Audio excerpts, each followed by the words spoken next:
sebelumnya mungkin saya ada koreksi sedikit ya untuk pemeriksaan motorik ya. Untuk pemeriksaan motorik ini itu harusnya itu sinkron ya, gerak kekuatan onus klonus ya.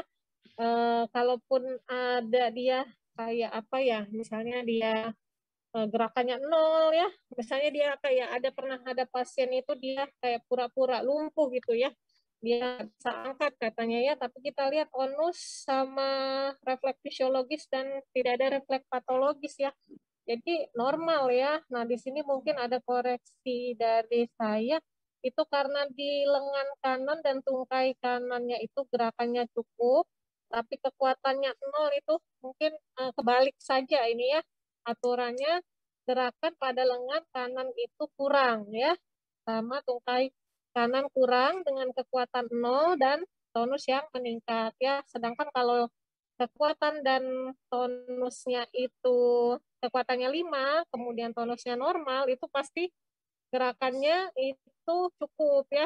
Kecuali misalnya dia ada kelainan-kelainan pada sendi ya, misalnya dia nyeri misalnya ya, itu bisa ada kemungkinan gerakannya kurang ya.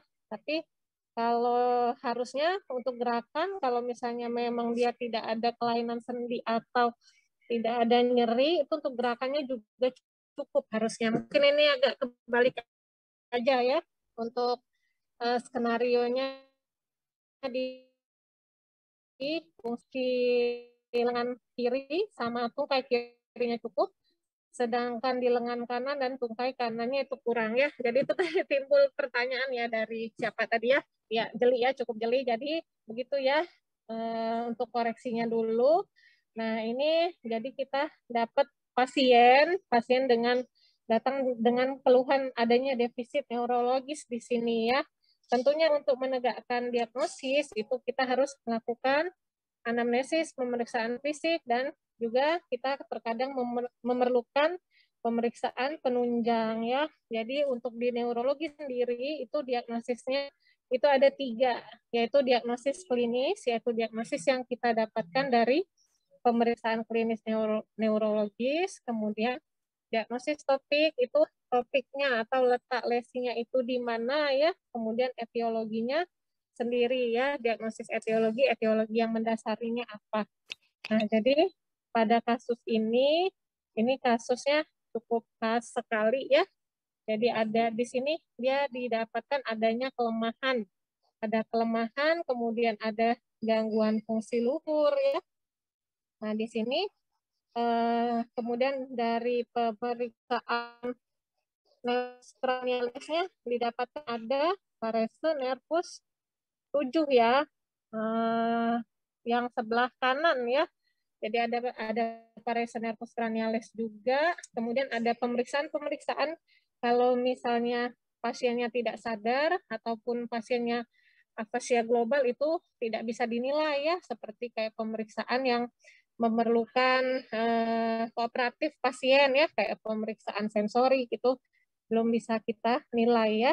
Nah, jadi di sini kita bisa lihat ada gejala neurologis yang ini di mana nih topiknya ya. Jadi kalau misalnya kayak kayak afasia ya, afasia ini pasti ada gangguan di area Broca.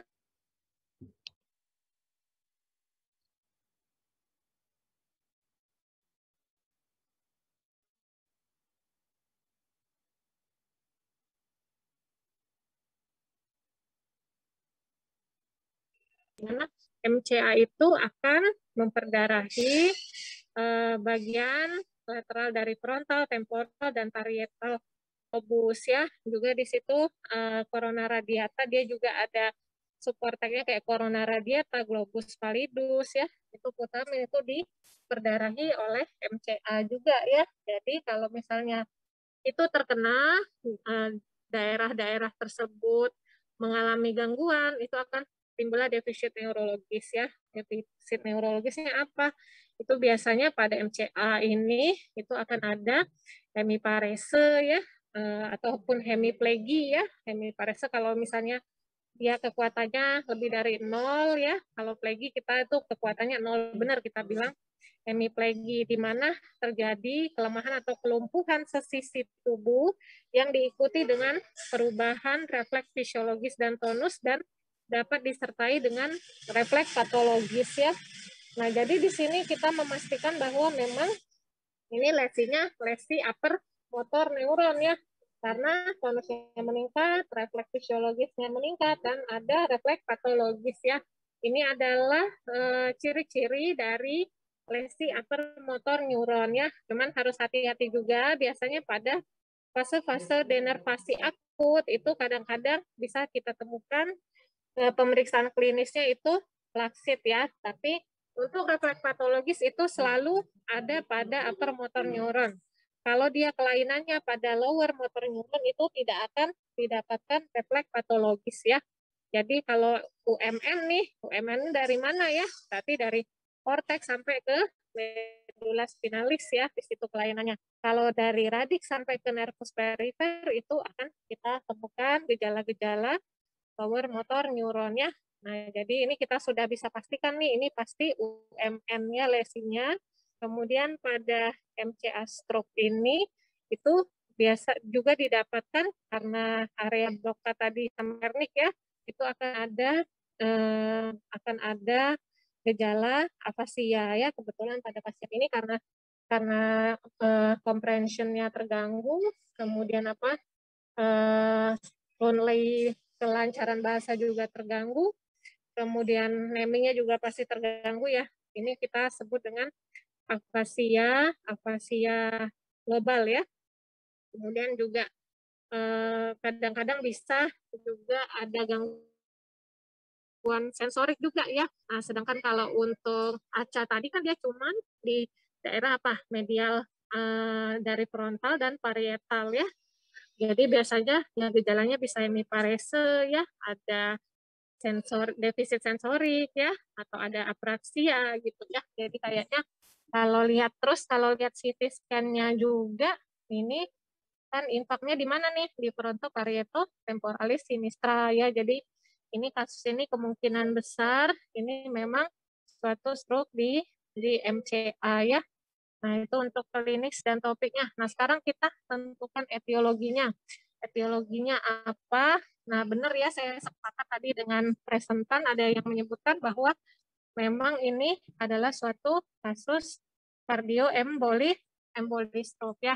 Jadi, untuk emboli cerebri itu sendiri, itu sebenarnya memang sumber embolinya itu bisa dari jantung atau dari pembuluh darah yang lain ya.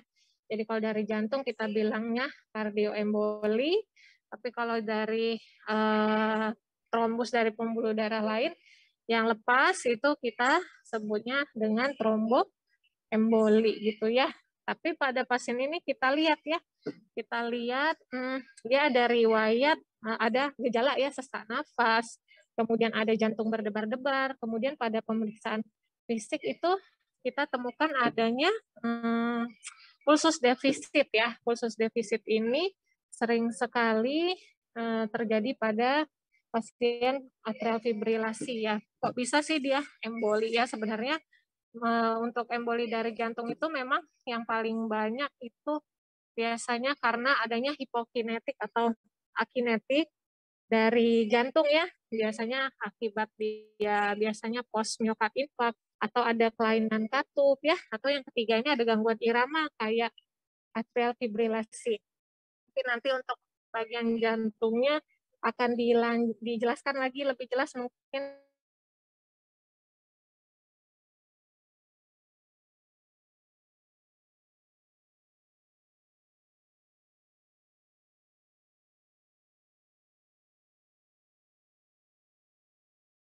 emboli cerebri ini biasanya dia akan timbul yang mendadak ya, mendadak pada pasien yang sadar, kemudian ada infak yang luas ya, dan tidak ada riwayat TIA pada daerah vaskular yang sama.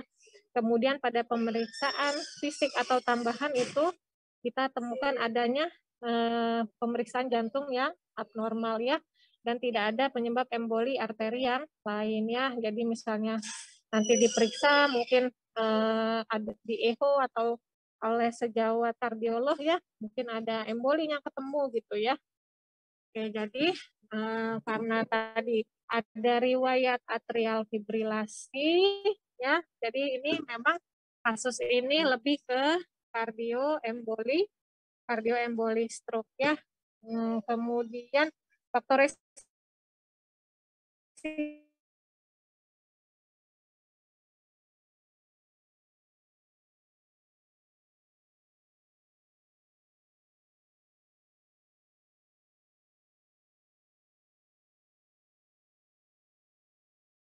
Pak Dr. Ferry, silakan. Terima kasih.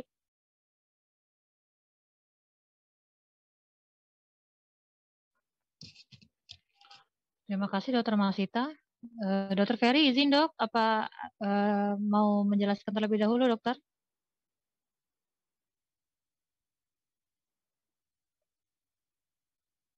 Dokter Ferry?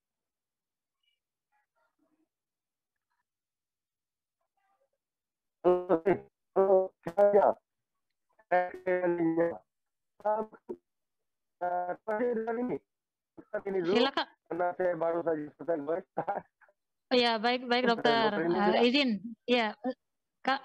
Ikut aja dokter. Kalau dokter mau duluan nggak apa-apa. Rini duluan juga nggak apa-apa dokter. Nggak apa-apa. Saya dokter dulu ya. Baik. Ya, baik dokter. Makasih dokter. Selesai guys, sorry. Iya dokter, ya dokter. Baik, tadi sudah dijelaskan sama Dokter Masita ya. Jadi kalian juga saya rasa sudah presentasi dengan cukup baik. Jadi mungkin saya tambahkan sedikit-sedikit saja di sini. Pertama, tadi ada yang membahas tentang apakah ini sumbatannya di MCA. Kenapa ada juga yang menyebutkan ini MCA dan ACA begitu ya. Itu jadi tadi sudah dijelaskan oleh Dokter Masita bahwa vaskularisasinya ya. Mau menambahkan sedikit saja. Jadi mungkin yang membuat presentan tadi berpikir ini mengenai ACA juga karena kekuatan tungganya 0 ya.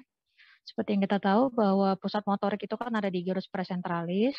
Ya, presentralis ini area Brodmann 4 ya. Gyrus presentralis itu memang vaskularisasinya dominan oleh MCA, tetapi sisi medialnya, sisi sebelah dalamnya yang mempersarafi kaki. Jadi kalian coba cari gambar homunculus cerebri ya. Jadi kaki itu ada di bagian medial memang begitu ya. Dan itu diperdarahi oleh ACA begitu ya. Jadi mungkin itu yang membuat presentan berpikiran bahwa ini pernah dua-duanya gitu. Jadi di pangkal sebelum dia bercabang ya. Sebelum dia bercabang menjadi ACA MCA begitu ya. Karena tungkainya juga 0 pada kasus ini gitu ya. Jadi tangannya 0 dan tungkainya 0. Gitu. Kemudian tadi mengenai kenapa kita berpikir bahwa ini adalah stroke kardioemboli tadi sudah dijelaskan dengan lengkap ya. Saya ingin menambahkan saja bahwa klasifikasi stroke ini sebetulnya sangat banyak deh ya. Jadi ada yang berdasarkan etiologinya pun juga banyak gitu ya. Jadi kalau secara sederhana bisa kita bagi menjadi trombosis cerebri, emboli cerebri, dan stroke perdarahan gitu ya. Itu bisa kita lihat dari klinis. Kalau misalnya trombosis cerebri yang karena trombus begitu, biasanya pada pasien saat istirahat ya, kemudian tidak ada penurunan kesadaran ya. Terus kita cari apakah klinisnya bagaimana ya, biasanya tidak terlalu berat sih begitu ya. Kalau emboli cerebri biasanya dia sama terjadi saat istirahat juga seperti pada trombosis, tapi kadang-kadang dia disertai penurunan kesadaran seperti pada pasien ini, tapi penurunan kesadarannya biasanya tidak terlalu lama ya. Dan yang paling penting adalah dia ada risiko faktor risiko dari jantungnya begitu. Kemudian kalau stroke perdarahan kan dia biasanya terjadi saat aktivitas ya. Jadi terjadi saat aktivitas. Kemudian ada penurunan kesadaran yang lebih dari 30 menit, jadi lebih lama penurunan kesadarannya gitu ya. Nah, makanya kita biasanya bertanya pada pasien gitu ya, atau keluarganya ya, kejadian stroke ini lagi ngapain pasiennya gitu ya, apakah sedang santai, duduk-duduk gitu, atau sedang bekerja keras gitu ya, kemudian ada sempat pingsan atau tidak begitu ya, seperti pada pasien ini. Nah, itu pembagian sederhana. Ada juga yang membaginya berdasarkan lokasi, ya, apakah ini di korteks, subkorteks, atau kapsula interna. Nah, kemudian ada juga yang berdasarkan ini, mungkin kalian bisa lihat ada klasifikasi Bamford ya, berdasarkan teritorinya ya, apakah dia sirkulasi anterior total, sirkulasi anterior parsial, sirkulasi anterior yang lakunar ya. Jadi ada sirkulasi atau sirkulasi posterior.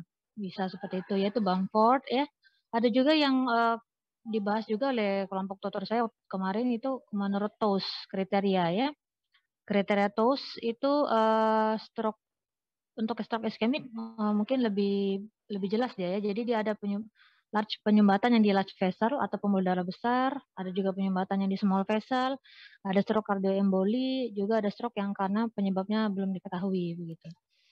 Jadi memang kalau kita mau bagi satu persatu banyak ya klasifikasinya, tapi intinya seperti tadi kita pikir ini adalah suatu stroke kardioemboli karena pasiennya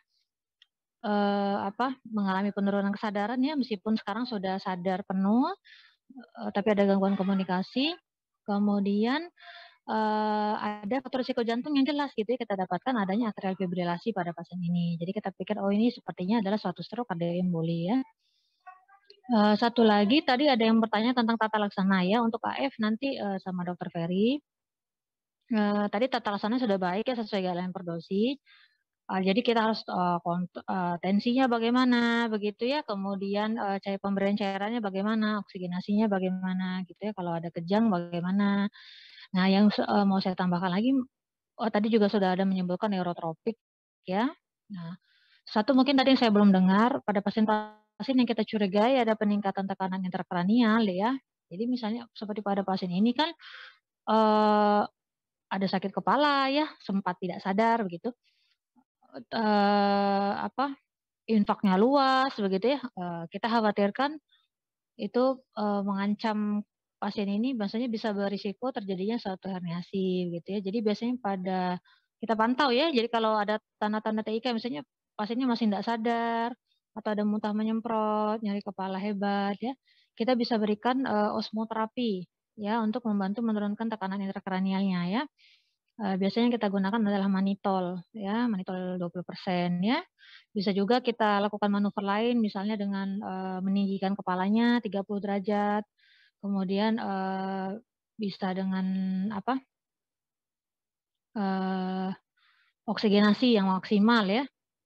Itu juga termasuk upaya-upaya kita untuk menurunkan tekanan intrakranial pada pasien dengan tanda-tanda TIK yang meningkat, tekanan intrakranial yang meningkat gitu ya. Itu tambahan saja.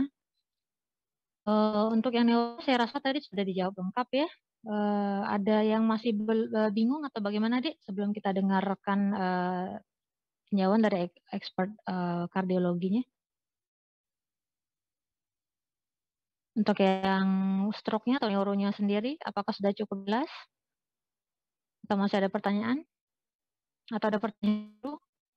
Boleh.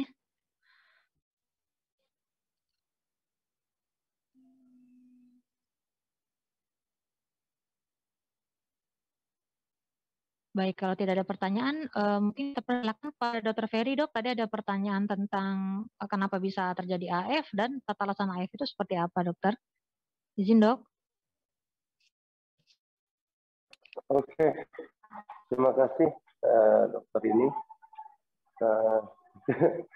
Saya baru masuk ruangan.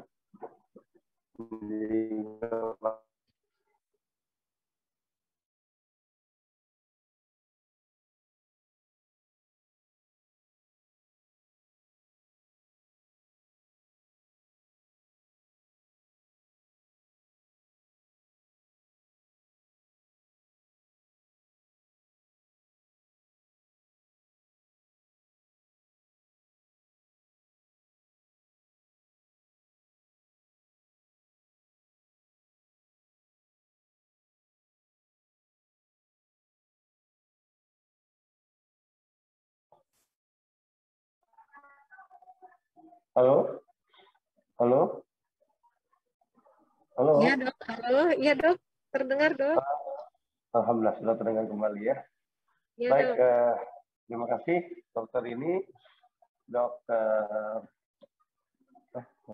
Heli ya. dokter, maaf, saya Dokter Masita, Dok. Dokter Masita, simut ya. Dokter Masita, iya dok.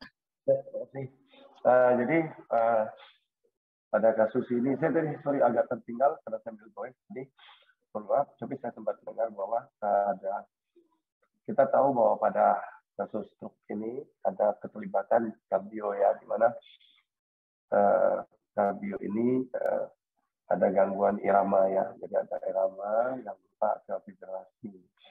Nah, yang mana kita ketahui bahwa atrial fibrillasi dapat kita deteksi secara fisikal diagnostik, yaitu dengan mengukur heart rate dan mengukur nadi. Pada atrial fibrillasi ada antara pompa yaitu heart rate dengan nadi ya, di mana heart rate lebih tinggi daripada nadi, artinya ada sebagian flow yang tidak sampai ya. Nah, alat ini sendiri ya diketahui pada atrial fibrillasi, kalau kita melihat dengan modalitas ehokardiografi, kita akan melihat adanya suatu sir. Sir itu yaitu putaran darah di dalam ventrikel, khususnya ventrikel ini memberi suplai ke seluruh bagian tubuh, salah satunya adalah ke otak, ya, di mana sir ini akan menimbulkan suatu kondisi perkoagulasi atau pengentalan darah, dan akhirnya dia emboli maupun trombus, yang mana ini akan keluar melalui arteri koronaria menuju arteri karotis ya, menuju otak. Nah, tadi kita sudah mendengarkan penjelasan dari Dokter Masita dan dokter ini, mekanisme penyumbatan yang diakibatkan oleh adanya adanya suatu emboli ataupun trombus yang terlepas ya, yang mengikuti arteri koronaria menuju arteri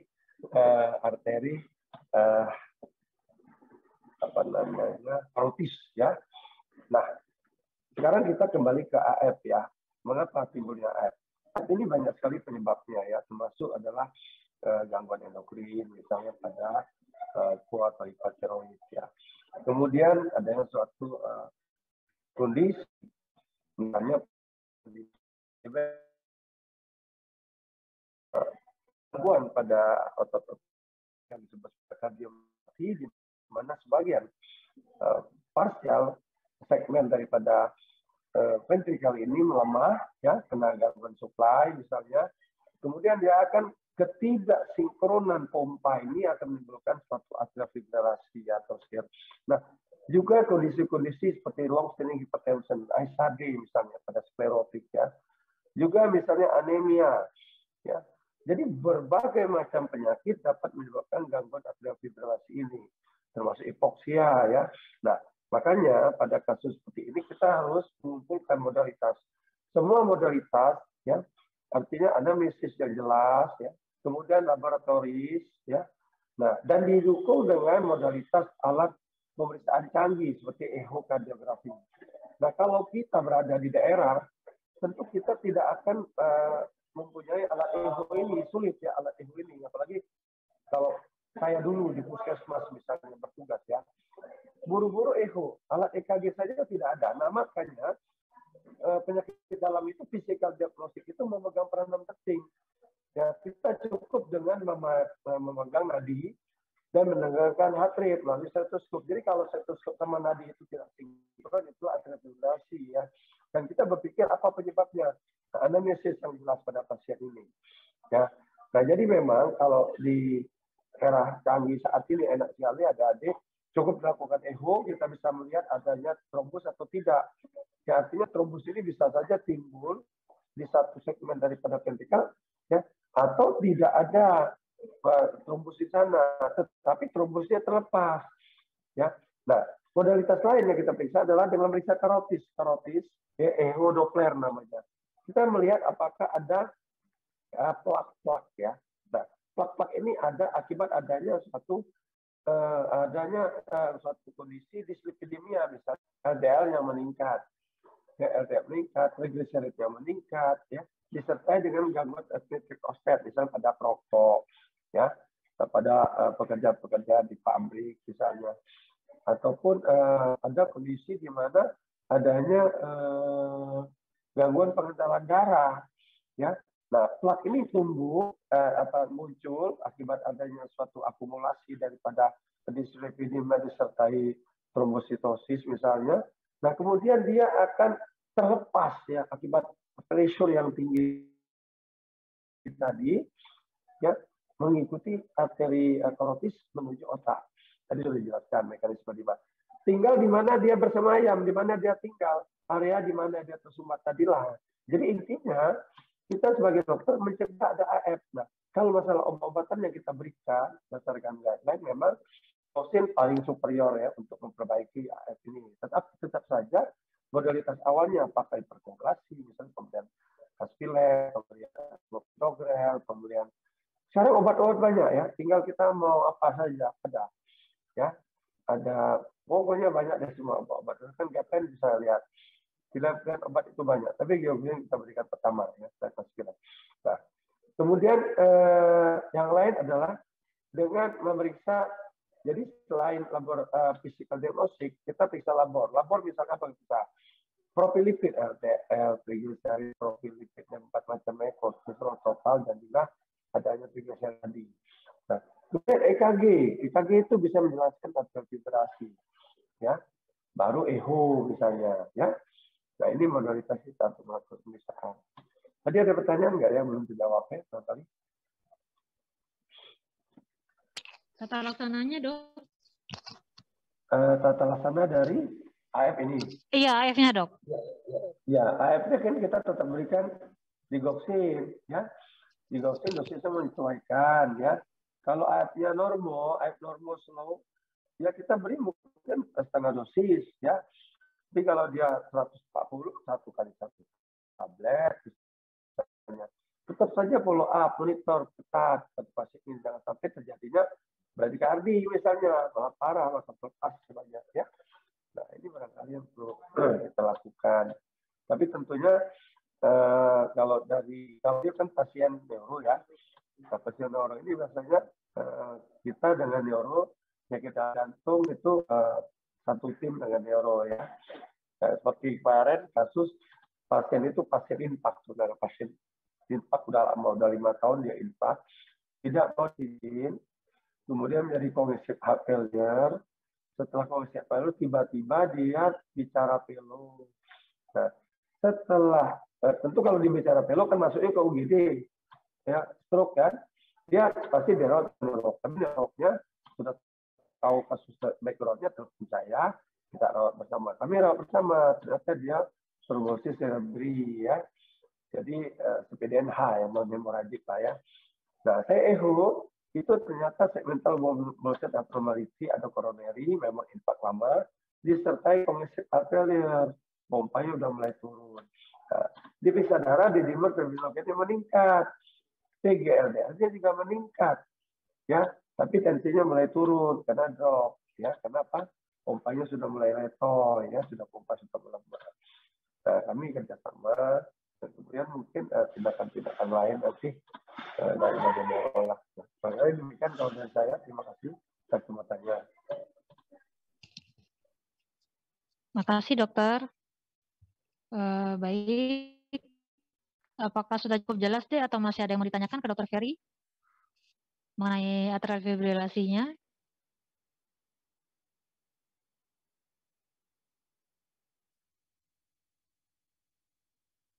Baik, kalau tidak ada, tadi ada yang bertanya melalui chat ya. Jadi ada istilah golden period pada stroke ya. Berapa persis waktunya begitu ya. Jadi sebetulnya ada fase akut ya. Memang pada stroke itu berapa lama fase akut itu sebenarnya belum jelas ya. Tapi biasanya sekitar 24 sampai 48 jam.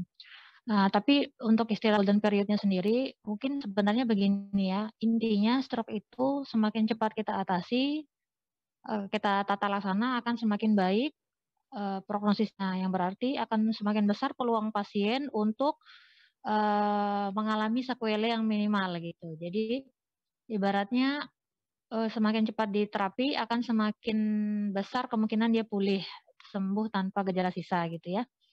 Nah,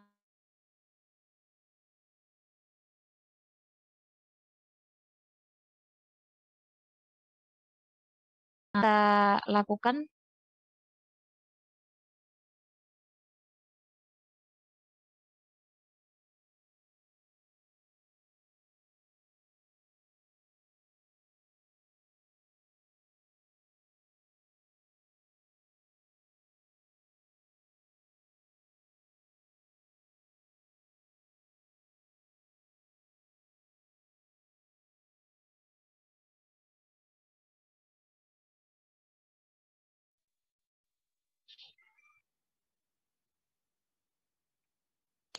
maaf tadi terputus.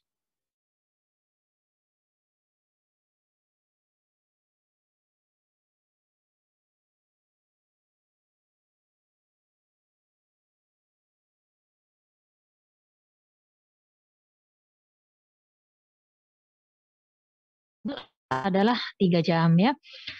Bisa diperpanjang sampai 4,5 jam. Syarat atau kriteria eksklusi tambahan gitu ya. Nah, ada juga penelitian di Jepang yang menyebutkan sampai 6 jam masih bisa dikerjakan. Kemudian selain trombolisis bisa dilakukan trombektomi deh. Jadi trombusnya itu ditarik dengan suatu device ya, secara sederhananya begitu. Tapi ini juga berbatas waktu gitu ya. Jadi ada jam-jamnya juga ada kriteria tambahan gitu. Jadi kemudian misalnya pada stroke hemoragik juga itu misalnya ada indikasi operasi ya, gitu pasiennya.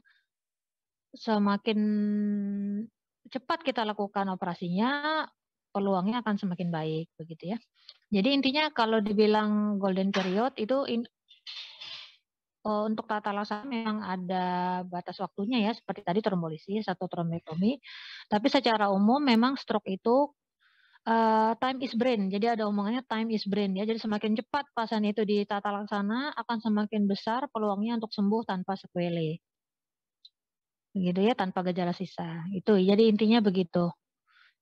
Jadi kalau ditanya, pokoknya kalau kalian nanti sudah jadi dokter, kalau ketemu pasien yang curiga stroke itu segera ditata laksana. Intinya begitu ya. Baik, itu tambahan sedikit karena ada pertanyaan susulan. Apakah masih ada pertanyaan yang lain? Apakah sudah jelas? Dokter Masita, apakah ada yang mau ditambahkan atau Dokter Ferry? Ada yang mau ditambahkan, Dok? Bila tidak ada, mungkin kita kembalikan ke moderator.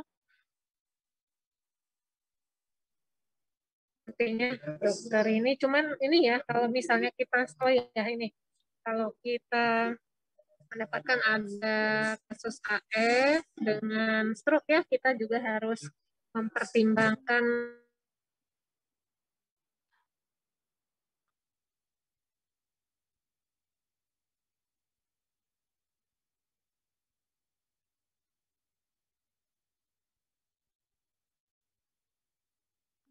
Dokter Masita? tadi juga waktu sekali waktu itu kita bisa melakukan trombolisis ya kalau misalnya pasiennya datangnya set 3,5 atau 4,5 jam atau 4,5 jamnya. Di sini 6 jamnya juga tetap masih kita lakukan trombolisis, tapi kita harus memperhatikan juga kriteria inklusi dan eksklusinya ya. Jadi kalau ada kriteria yang sangat ketat yang harus dipenuhi, kalau memang terpenuhi itu boleh dilakukan. Tapi kalau misalnya kriteria inklusinya tidak tepat, eksklusi ya, ada kriteria eksklusi yang ada ya kita menunda. Mungkin itu saja dokter ini. Terima kasih. Baik, terima kasih banyak Dokter Masita. Dokter Ferry? Izin dok, apa sudah bisa ditutup? Baik, mungkin saya kembalikan ke moderator ya untuk menutup pleno kita pada hari ini. Bila memang tidak ada pertanyaan lagi, silakan.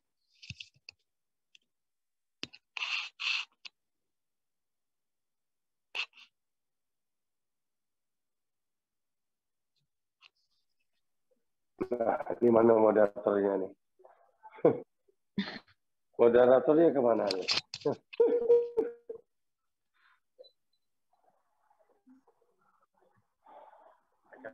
Tes. Reno.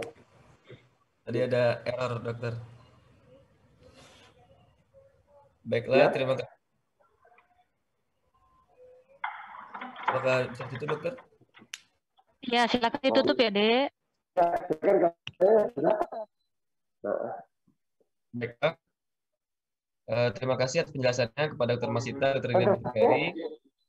Saya selaku moderator, mohon maaf jika ada salah kata. Kepada Tuhan saya mohon ampun. Saya akhiri. Wabillahi taufiq wal hidayah. Wassalamualaikum warahmatullahi wabarakatuh. Waalaikumsalam warahmatullahi wabarakatuh.